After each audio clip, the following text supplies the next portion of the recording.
Welcome back to the channel. In this video, I wanted to cover this light reading article. I will leave it in the description down below so you guys could check it out. Also, a video interview is included here. T-Mobile's Mishka, I don't know how to say the last name, simplifying 5G apps in 4 huge industries.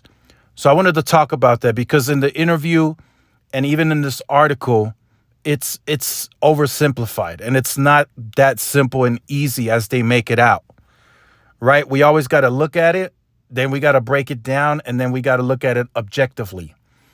So in this case, T-Mobile is trying to use its 5G dominant position, and they're trying to gain enterprise and business customers. They've been trying to do that since 2020.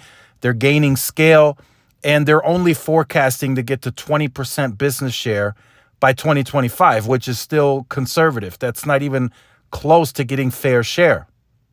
So how are they trying to do it, right? There's a lot of bigger enterprise accounts that use AT&T and Verizon wireline that have been using wireline for decades.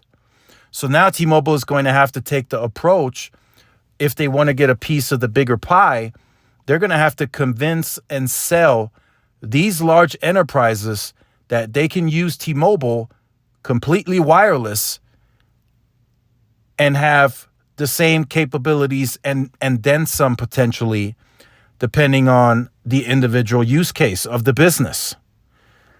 So for an example, right, let's just say there's a huge business with tons of phones and it needs to demonstrate AR purposes and all that, right? Currently, they're doing it with the wireline, which is that's all they know, right? And T-Mobile now has to go in and present themselves. Hey, we are T-Mobile.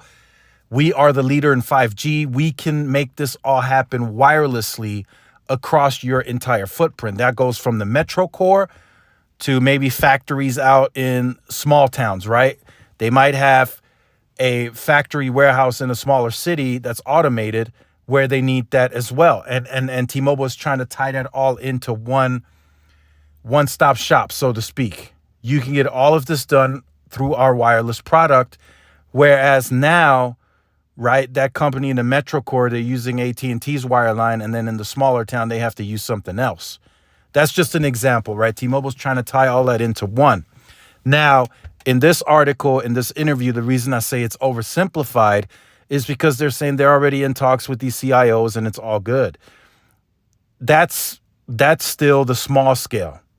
What I'm speaking about is the grand scale, right? Getting to 20% on SMB and everything in between shouldn't be that hard for T-Mobile to do because there's never been that type of competition at that type of scale. But now they're trying to get to the bigger contracts, the government contracts, the automation contracts, the Fortune 500 company or Fortune 50 company contracts, you know, like the Walmarts, the big corporate accounts. That's what they're trying to shoot for. And that's where I think T-Mobile's biggest hurdle lies. They have to convince those accounts that have been for decades using wireline enterprise to convince them to move over to T-Mobile wireless on the 5G. That's just my take on it. That's what I kind of wanted to break down and look at it objectively. You know, in this case, you know, some of these CIOs that she's speaking of, they've already been in contact with them, probably already do some kind of business dealings with. So now that conversation has just gone deeper, and 9 times out of 10, these companies that they're speaking of are probably already interested in some way, shape, or form about the 5G and getting that done. And now it's the easier portion of T-Mobile just really getting like, hey, we can offer this. We have the 2.5 up and running. Let's make it happen. That's pretty much a closed sale. You know, it's like somebody walking in, hey, I want this phone. Okay, boom, boom, boom, done. That's simple. The hard part is going to be from B2B. On the B2B side is getting the accounts that are not interested in T-Mobile at all and convincing them to move over to wireless business. So make sure you guys stay tuned to the Tune to the channel, like, share, subscribe, follow my social media outlets. This is Tyrone with Tech Life. I'll see y'all in the next one. Peace.